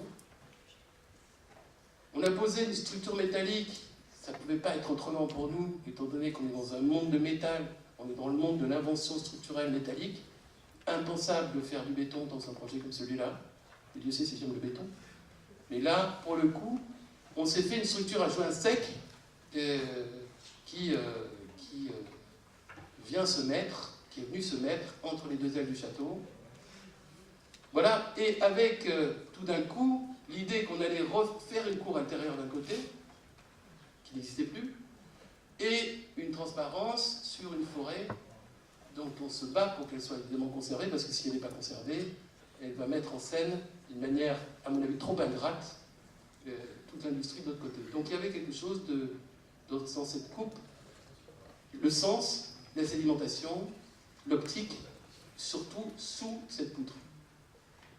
Le projet se construit et apparaît avec une poutre habitée, le château réhabilité, et puis ce cisaillement qui devenait très important, et l'émergence des ruines, des caves de l'ancien château. La coupe montre en sous-face, d'un côté, désormais, une cour publique, qui marche très bien, Et de l'autre côté, un tapis vert qui met en scène, parce qu'on a coupé quelques arbres, qui met en scène cette forêt. Donc on a réhabilité le château, la forêt, et ensuite le plan d'eau. On continue, on continue, on continue, on continue, on continue, on continue. Et on arrive à ces moments de chambre claire, c'est-à-dire à ces moments de double miroir qui sont extrêmement importants et qui pour moi avaient une signification qui était comme une espèce de rêve. C'est-à-dire tout d'un coup, avoir, on va s'arrêter sur l'image, avoir picturalement, je dirais presque, dans les mouvements d'eau, plutôt un côté impressionniste, le réalisme de la photographie, et puis presque le pointillisme. Donc on avait quelque chose, et on a quelque chose quand on va sur le lieu, qui fait que quand on est du côté de la cour, on a la question du reflet. La question du reflet, c'est un sujet que je n'ai jamais abordé parce que je le trouvais facile. Ici, on a tenté et on est arrivé à quelque chose qui était, qui pour moi était parmi une de mes obsessions. Alors, je ne sais pas comment interpréter tout ça, mais en tout cas, on est arrivé à ça. On continue. C'est un projet qui a un porte-à-faux gigantesque. Donc, on a travaillé avec des ingénieurs de l'Est en structure métallique. Je dois dire que j'ai été soufflé. Ces ingénieurs de Strasbourg qui nous ont fait une espèce de coupe technique invraisemblable, qui nous ont énormément aidés dans ce projet. C'était très important cette lévitation pour nous. Voilà, on s'approche, puis on a une rencontre entre l'intervention et les traces de l'ancien, et ça c'est un peu le sujet de votre cycle de conférence, c'est-à-dire le problème de construire avec l'ancien, c'est pas forcément construire dans l'ancien, c'est construire en vis-à-vis, quoi. Voilà. Après, la façon dont on va chercher l'articulation entre les ailes du château et le projet. En plus, c'est un projet qui a des patios, donc il y a de la lumière, il y a énormément de lumière. On continue, on continue. Et on d'accueil. Continue, continue, on continue, on continue, on continue. Encore. Encore. Ça, c'est, je dirais, l'image précédente. C'est cette région. Il fait tout en gris. Donc, c'est extraordinaire. Il fait tout en gris. Et ce que je trouve très beau, c'est que c'est vachement bien avec ce projet. Ce projet, je ne sais pas si vous l'avez remarqué, il est noir et blanc. C'est-à-dire qu'il a un travail entièrement blanc soulevé, un travail pour le noir et le blanc. Et vous avez peut-être remarqué que l'usage, alors ça c'est une chose qui peut m'être reprochée, mais l'usage de la couleur est extrêmement rare dans les projets que je propose, puisque je considère que la couleur, c'est le fond paysager qui la donne. C'est la lueur de la proximité paysagère et plantée qui joue sur les intérieurs. On continue. Et on passe au dernier projet que je voulais vous montrer. Donc je pense que je vais faire mon 1h20 ou 1h30 assez facilement. C'est une aventure assez exceptionnelle. C'est un concours que je ne pensais absolument pas gagner. Alors je vais vous dire franchement, parce qu'en face de vous, en face, il y avait un ami, Marc Barani, qui est un très grand architecte. Il y avait Carilo da Grassa, il y avait Jean Nouvel, il y avait du monde. Je n'ai jamais gagné un concours contre aucune de ces personnes-là. Et c'est sans doute l'attitude optique, c'est l'attitude du dispositif optique qui a fait gagner ce projet. Ce n'est pas la qualité architecturale, c'est la prise de position sur le dispositif optique. Vous avez une cathédrale du XIe siècle qui est absolument remarquable, qui s'appelle la Canonica. Et puis vous avez un terrain pour le musée qui est ici. Alors, on s'approche, on regarde. Je me demande si ce n'est pas Barani qui est ici, parce qu'on était tous là en train de se balader. Et on était tous assez fascinés par cette histoire. Mais c'était une histoire compliquée. On peut revenir sur l'image d'avant. Voilà, donc il y a des fouilles autour de la Canonica. avec ces trous qui sont des traces d'échafaudage, évidemment, pour montrer le bâtiment, bon, des trucs classiques. On continue. Ensuite, on a regardé la question du vis-à-vis, c'est-à-dire le musée va être en face. Ok, on avance. Les fouilles existantes sont là. Aujourd'hui, les fouilles ont repris. On vient de découvrir un truc absolument inouï qui va sortir dans la revue Archéologie. Donc il y a une trouvaille invraisemblable. C'est une ville romaine qui est enterrée.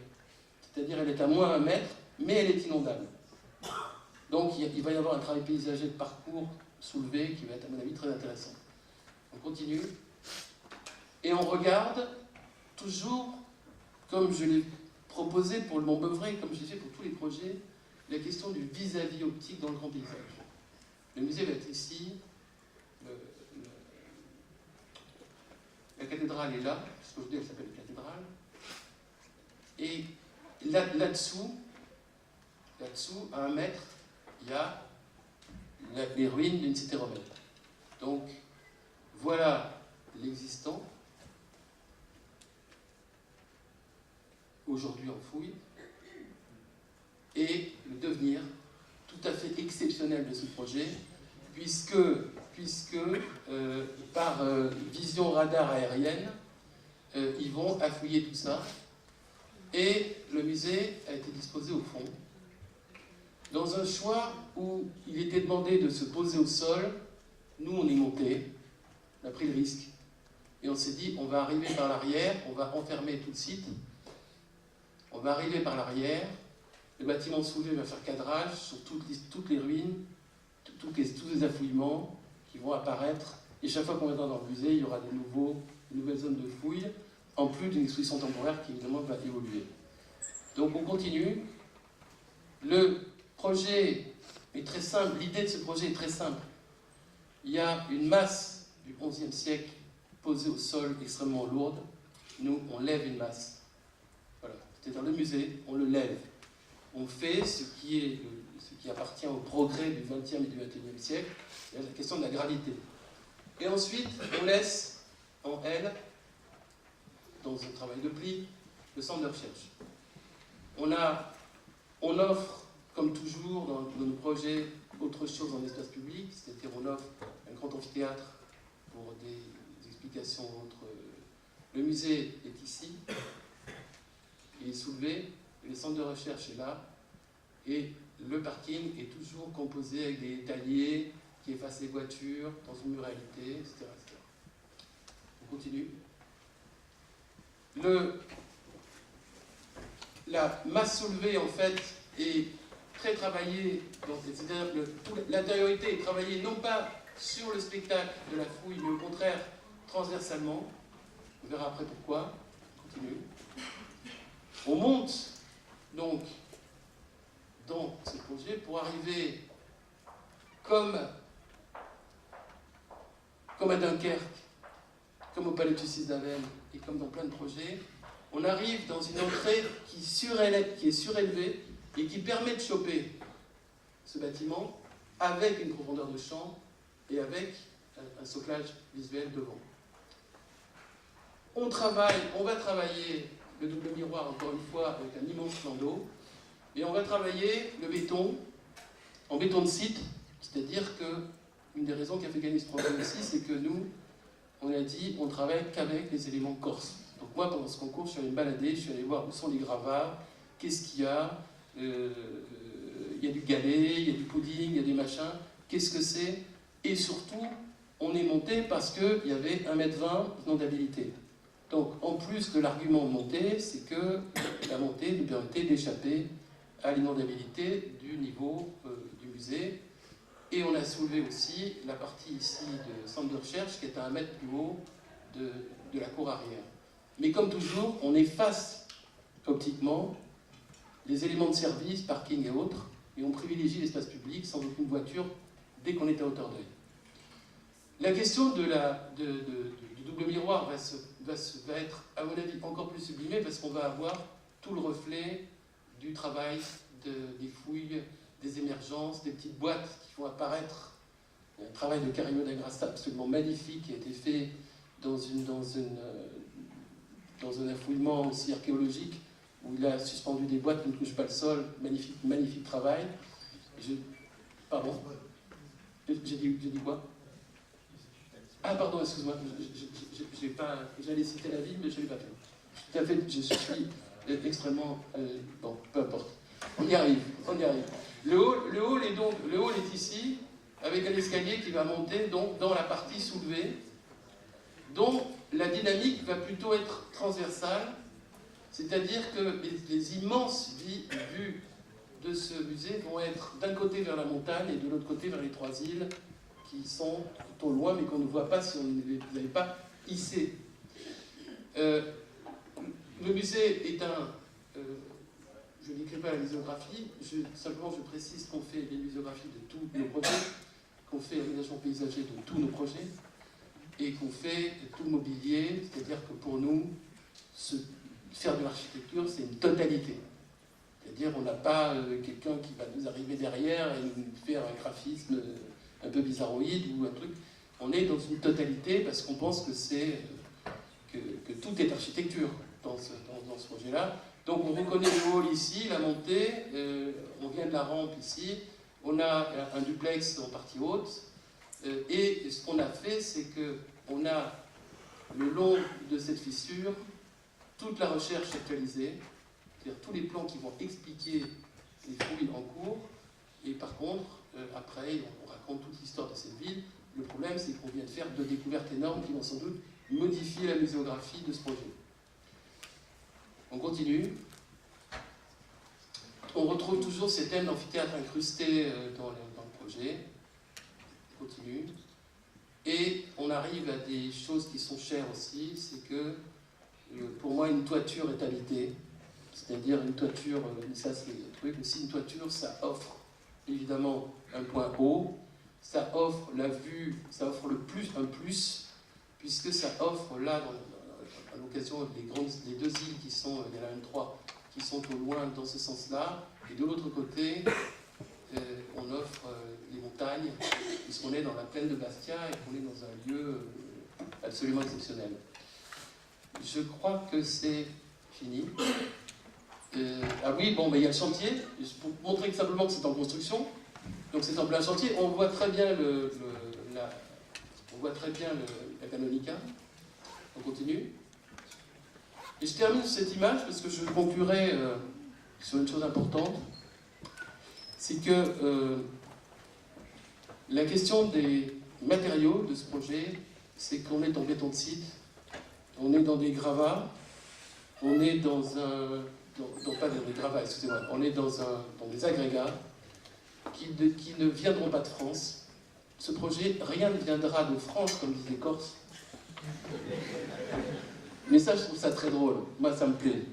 Rien ne viendra de France. Ok, les mecs. On travaille. Moi, quand j'arrive là-bas, franchement, je ne donne pas de passeport, mais je suis un peu dans un autre pays, mais c'est un sacré... C'est vraiment passionnant comme pays. Voilà.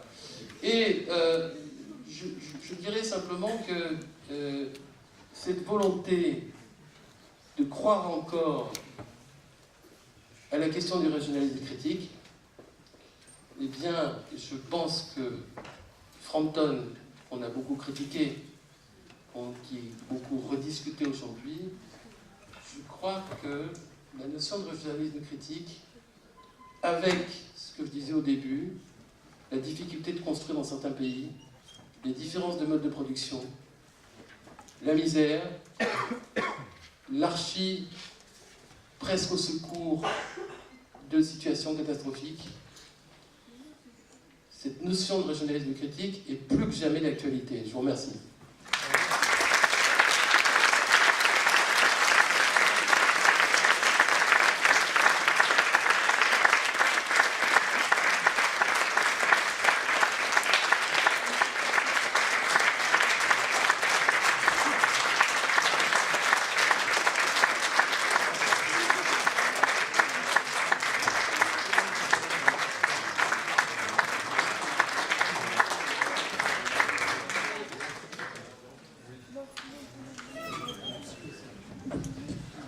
Bon, je pense que tu as tenu impeccablement le timing.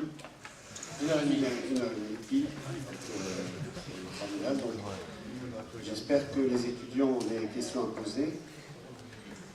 Ce qui est certain, c'est que les étudiants qui ont suivi le séminaire que je faisais sur la tectonique, à mon avis, il y a beaucoup de questions. Beaucoup de thèmes communs. Je donne la parole.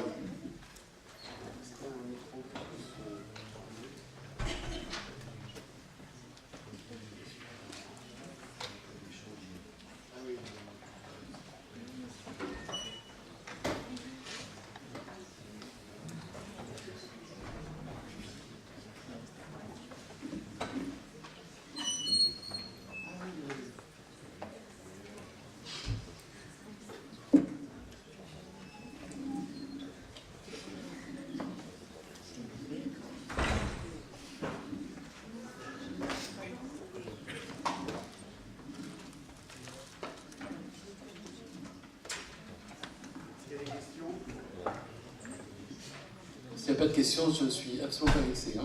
Ne vous inquiétez pas.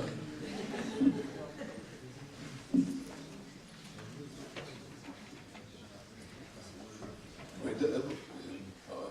j'ai une petite question, mais je voudrais d'abord vous dire que vous avez offert un grand moment, et le genre de moment, je pense, qui est marquant pour des étudiants. Merci pour ça.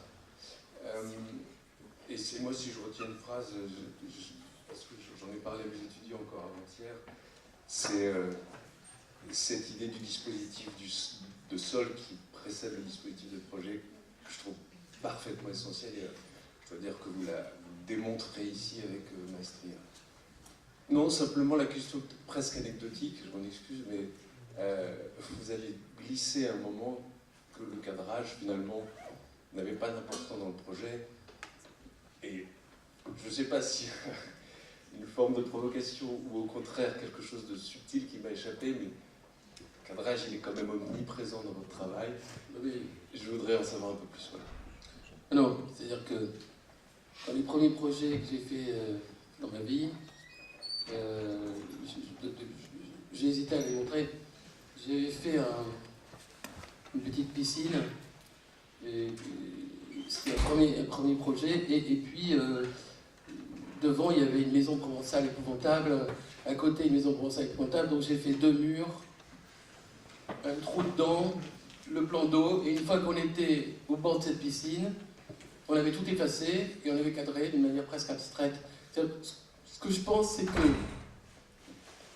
la notion de cadrage, elle est très importante, mais elle s'est enrichie jusqu'à...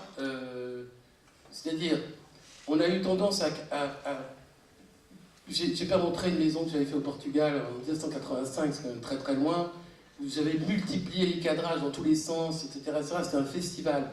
Mais ce que je veux dire, c'est que ce sont dans des conditions bucoliques. Et le cadrage n'est plus dans des conditions bucoliques parce qu'on a les lieux que vont avoir les étudiants qui arrivent sont plutôt des lieux résiduels, ne sont plus des lieux magnifiques. Donc, la notion de cadrage, on peut choisir de cadrer quelque chose qui n'est pas forcément la mer, qui n'est pas forcément la forêt, qui n'est pas forcément, mais qui est aussi l'état du paysage. Donc je ne dis pas, le cadrage m'a obsédé toute ma vie, je pense qu'il est même un des fondements du boulot partout, parce que toutes les photos montrent effectivement des choses cadrées, et je dirais que peut-être que la notion de cadrage s'est enrichie autrement. C'est-à-dire, les leçons de Le Corbusier là-dessus sont fondamentales. C'est-à-dire, on revisite aujourd'hui la Villa Savoie, il y a 2-3 trucs absolument à tomber, des trucs d'une actualité précurseur, etc.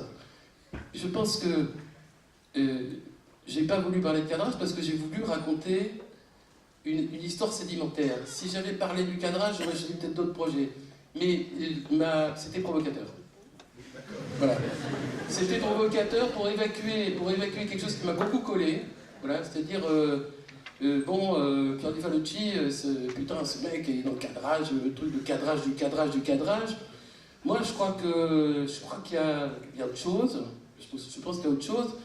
Et en plus, pour moi, le cadrage, c'est pas forcément le cadre, c'est parfois, c'est ça que je trouve génial chez Antonioni, par exemple, dans l'Aventura, c'est qu'à un moment donné, il filme Monica Vitti, premier plan, il cadre, puisque c'est un cinéma, hein, une scène de cinéma, et dans son cadrage, il y a, dans un premier plan, un intérieur d'appartement, Monica Vitti qui est appuyée contre le mur, et au fond, une profondeur de champ avec l'île et le truc.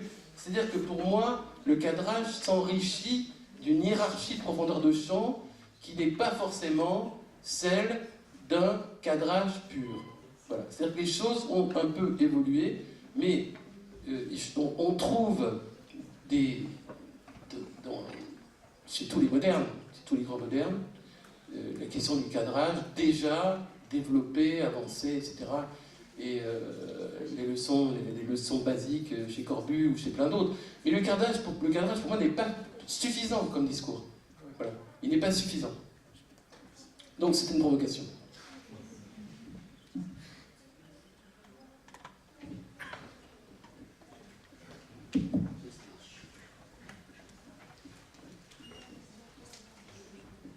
Bonsoir, merci beaucoup pour cette belle conférence et pour la générosité des propos et de la clarté et la pédagogie. Donc merci pour ça. Pour plusieurs des projets, vous avez à chaque fois précisé que tous vos projets s'accompagnent d'un espace public. Pour autant, vous avez relativement survolé le sujet. Est-ce que vous pouvez en dire un mot? Pourquoi c'est si important dans chaque projet qu'il y ait de l'espace public qui communique avec la ville ou, voilà, un petit mot. Comment répondre à ça? Je dirais que j'ai souvent obtenu, dans un projet qui était totalement unitaire, la quête de faire son après-coup, pas forcément au départ, la quête de faire l'aménagement public qui marchait avec. Pour le Montbeuvray, tout était... Le Montbeuvray, il y a un bâtiment, un espace public et le parking, toute l'arrivée, le départ vers les fous, etc. Donc, il m'a toujours été très difficile de faire un objet seul, architectural. Et donc, par exemple, quand on me demande un parking paysager, je suis absolument ravi, quoi. Absolument ravi, parce que je sais que je vais pouvoir tisser le projet, que même s'il est soulevé, je vais pouvoir le tisser avec son environnement. Donc c'est plutôt le fait d'offrir un espace public dessus ou un espace public dessous. C'est pour ça que la lévitation, héritée des grands modernes, la lévitation pour moi, c'est toujours une conquête d'un espace public qui peut passer dessous, qui soit semi-privé ou semi-ouvert, peu importe, mais c'est un plus. Voilà. Donc, offrir dans l'organisation d'un projet, un amphithéâtre qui n'était pas demandé sur la toiture, offrir en sol des choses qui prolongent un aménagement paysager qui appartiendrait à un parc, par exemple, ou un parc qui s'irradie dans un projet, etc. Tout ça, je pense que ce sont des choses qui sont importantes, mais qui viennent, alors je vous le dis tout de suite, plus avec la maturité et pas dans les premières et deuxièmes années. Voilà. Si on devait parler d'enseignement aujourd'hui, je pense que j'ai vécu à Belleville des enseignants, Siriani est là, qui faisaient un choix pour arriver à faire le projet. Parce que faire le projet, je suis en train de un peu m'éloigner, mais peu importe, c'est une réponse. Il y a une montée en puissance dans l'enseignement. On veut maintenant, en troisième année, on fait d'urbanisme et tout, il y a des complexités. Moi, je pense qu'il faut apprendre, dans un premier temps, malgré tout ce qui est dit aujourd'hui, la question d'une spécialité, qu'elle soit imitatrice de grands architectes, peu importe, ou inventée par les étudiants, je m'en fous, je suis pour le... Mais il y a une montée en puissance. Donc, par exemple, le prolongement de l'espace public n'est pas un sujet de première année. Il n'est pas un sujet de deuxième année. Il commence à l'être en troisième année. C'est-à-dire, l'agrandissement du champ autour d'un projet, c'est une montée en puissance par rapport aux années. Et j'ai constaté dans des écoles où j'ai fait des conférences, où j'ai suivi des workshops ou des choses, où parfois les choses étaient un peu vues à l'envers. Je ne sais pas en quelle année vous êtes. En dernière année, c'est une question que vous pouvez me poser. Voilà. Mais en première année, je ne répondrai pas. En première année que j'ai fait, je limitais les exercices sur des thématiques franchissement, cadrage, avec carte postale entre deux murs, parcours, sensations, des trucs, c'est-à-dire des sélections, parce qu'on ne peut pas, il y a une montée. 5e année, oui, on peut imaginer qu'il y ait un prolongement de l'espace public par rapport à un projet, ça me semble justifié. Voilà. Avec évidemment, si on prend tout le travail d'Espagnols, de Portugais, etc., de plein de gens, ils ont souvent le prolongement de l'espace public avec les projets. Très souvent, très très souvent, et de plus en plus souvent.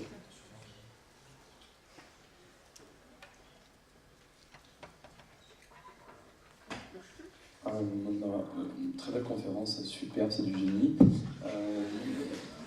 Vous avez dit des mots très justes sur la Corse, c'est un territoire, un pays qui demande qu'à être développé. Moi j'aurais une question vis-à-vis de l'approche que vous faites à chaque fois des sites. Est-ce que vous avez, plutôt dans votre agence ou dans votre façon d'aborder les sites, quelqu'un qui sans arrêt prend les relevés topométriques, prend les sols, fouille les sols à chaque fois, ou est-ce que c'est indépendant, est-ce que vous avez une méthode sur ça? Non, mais moi je pense que quand on a un projet à faire ou un concours, on va renifler le terrain, on essaie de... Bon, on a un lieu, ok, mais on essaie quand même on intervient dans une région, quelles sont ses spécificités, quels sont ses horizons, si je monte, qu'est-ce que je vois. Donc c'est vrai qu'on fait ce travail d'observation, toujours proximité, moyenne proximité, grand paysage. Ensuite, on essaie de voir culturellement quelles sont ses spécificités. On essaie de voir quels sont ses modes de production. Vous avez des régions en France qui produisent de la pierre qui est nettement moins chère que si vous la faites venir à Paris. Donc, toute cette histoire, je reviens, je ne vais pas reciter Frampton tout le temps, mais je veux dire simplement, toute cette histoire d'observation d'un territoire, chaque territoire a une particularité qu'il faut aller chercher, à la fois dans la topographie, mais aussi dans l'histoire, et aussi dans l'iconographie du lieu, c'est-à-dire toutes les sédimentations qui sont passées. C'est important. On n'aurait jamais sorti le palais de justice de Vannes-sur-Elbe, qu'il soit bien ou pas, mais si on n'avait pas fait une enquête incroyable historique sur tout ce qui s'était passé, sur le tracé originel espagnol, l'intervention de Vauban, le Moyen-Âge, qu'est-ce qu'il y a dans le sous-sol. Pareil pour Hayange. Hayange, si on n'était pas allé regarder les plans de l'origine du château qui remontent aux cartes de Cassini, puisqu'on est très loin, ce château, comme tous les châteaux, a évolué. Si on n'avait pas trouvé cette putain de cave, on ne les aurait pas sortis, et ces putains de caves, elles nous ont aidés, parce que finalement, elles ont fait l'aménagement paysager, avec un peu de mémoire, mais les gens, quand les enfants, quand ils viennent, ils marchent sur les têtes ils s'amusent sur les têtes des caves excavées. Donc je pense que moi je ne peux pas faire un concours si j'arrive pas à regarder la cartographie, l'iconographie, la géologie, le sol, qu'est-ce qu'il y a dans le sol, qu'est-ce qu'on voit au loin. Voilà, c'est impossible. Impossible pour moi, et si je ne le fais pas, on se plante grave. On perd immédiatement, parce qu'on n'arrive pas à construire une pensée. La construction d'une pensée, je le dis pour tous les étudiants, quelle que soit leur année, moi j'ai enseigné, je suis un fou de l'enseignement, la première chose que je regarde à un étudiant, c'est sa construction de pensée pour savoir s'il a un peu de bagage culturel, et je rentre dans son cerveau pour essayer de lui faire cracher individuellement, c'est-à-dire ses idées à lui, pas lui parachuter ma manière de faire. Et ça, c'est finalement, cette attitude-là, elle est aussi valable dans l'élaboration d'un projet plus tard, quoi. Voilà. Donc, je dirais, je réponds un peu à côté de votre question, mais je dirais que s'il n'y avait pas eu l'enseignement, je serais sans doute pas là aujourd'hui. L'enseignement, c'est 50% de ma vie, c'est peut-être même plus. Et ce qui est assez étonnant, c'est que c'est un peu sur le tard que j'ai essayé de mettre en adéquation toute l'ambition de l'enseignement que j'avais, l'ambition entre guillemets, et une certaine forme d'exemplarité vis-à-vis des étudiants, parce que sinon, c'est très difficile. Voilà, c'est très difficile.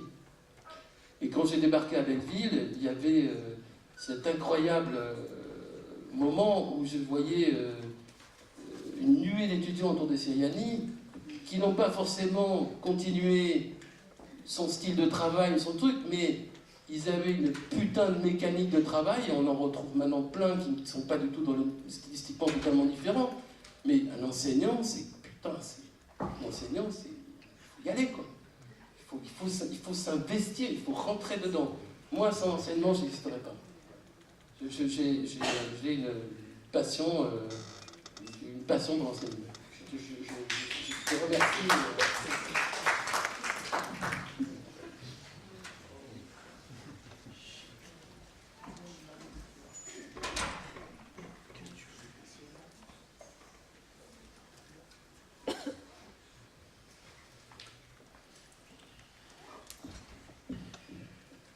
Bonjour. Vous avez dit à un moment que vous vouliez dans vos projets faire toutes les étapes, donc essayer de réunir aussi le travail de paysage, de muséographie, etc.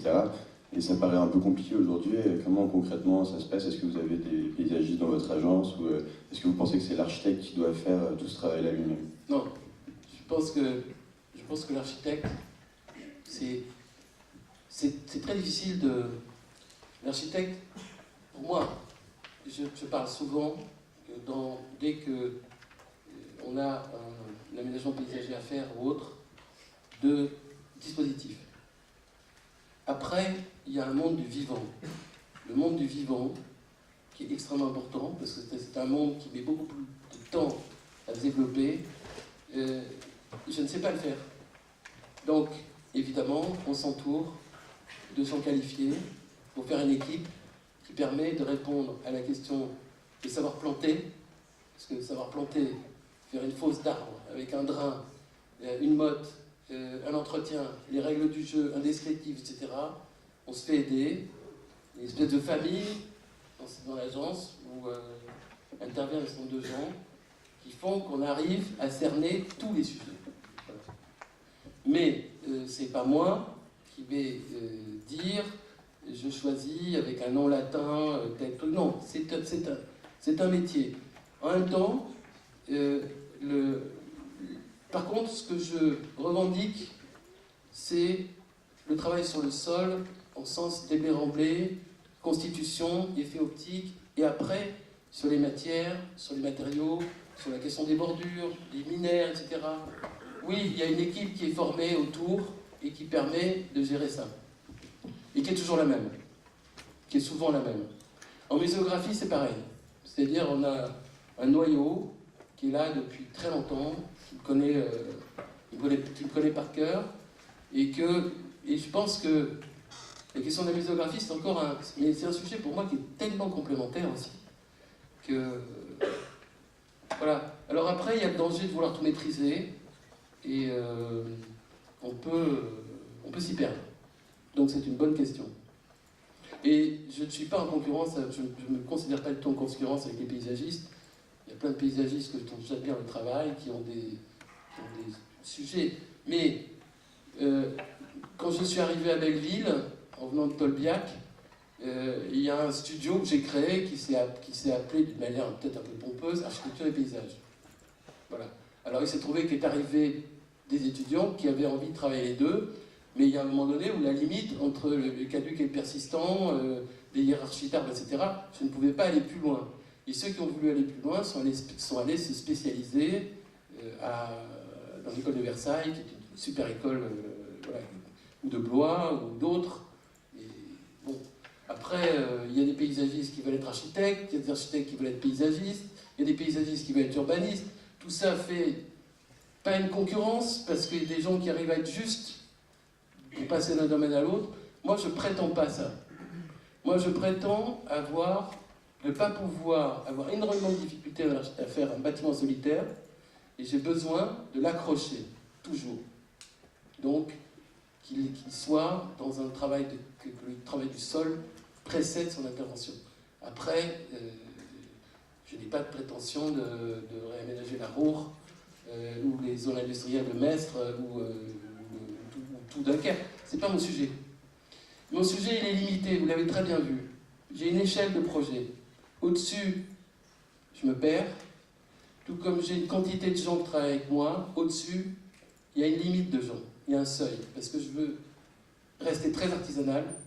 Après, il y a un seuil qui passe dans la grande agence et ça, je ne sais pas faire. Voilà. Je ne sais pas si j'ai répondu.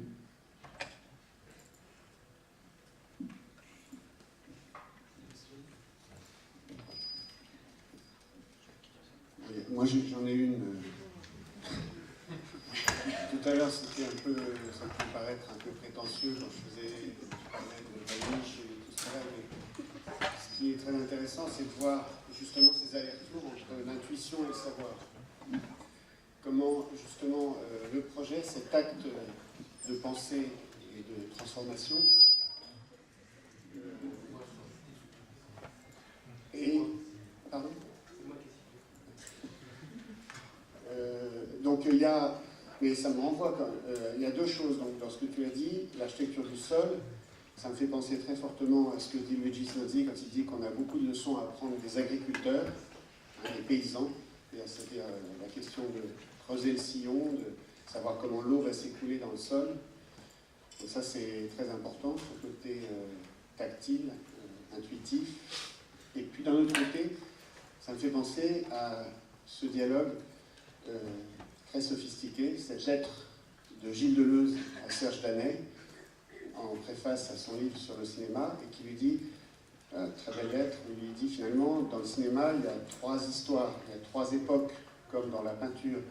Il y a cette première époque où le tableau, c'est une fenêtre dans un mur, toute la construction de la perspective, puis ensuite il y a une deuxième époque, celle de l'abstraction, où le tableau, ou l'image, dans le cinéma, c'est un écran. Et puis il y a une troisième époque, dit Deleuze, et ça c'est en 82, hein, c'est prémonitoire, dans laquelle nous sommes en train de rentrer, il dit, où finalement l'image, c'est plus ni une fenêtre dans un mur, ni un écran abstrait, mais c'est une table d'information qui bascule, une table d'information sur lesquelles les informations circulent. Et je pense que c'est vachement intéressant, ça, cette idée du territoire, comme le sol, qui est en fait une nouvelle image, c'est celle du sol. Une nouvelle image qu'il faut travailler, c'est celle du sol. Voilà. D'un côté l'agriculteur, de l'autre côté ces choses-là, ça résonne chez toi? Non, mais je dirais juste une chose, c'est que le projet du Portugal, qui était un des premiers projets qui ont été un peu communiqués, était sur une immense ferme d'exploitation. Et c'était une ferme d'exploitation agricole. Et donc, toute l'architecture qu'on a faite était en discussion avec l'agriculteur qui avait tous les terrains autour pour ne pas faire reporter, pour ne pas dénaturer quoi que ce soit. Et c'était une aventure incroyable. Et ce monsieur était un paysagiste intuitif. C'est-à-dire que sa culture, c'était le dispositif de toutes ces plantations et évidemment la topographie. Donc ça, c'était une rencontre que je ne suis pas prêt d'oublier. Voilà. Il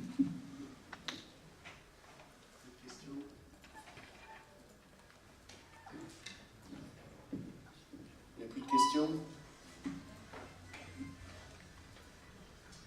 Bon, je voudrais remercier vraiment Cyril, je te remercie 1000 fois, et je remercie tous ceux qui sont venus. Voilà, j'espère. C'est un métier que je vais continuer, hein, il y a encore des choses, et puis voilà, et on fera d'autres aventures, et continue. En tout cas, merci beaucoup de votre accueil.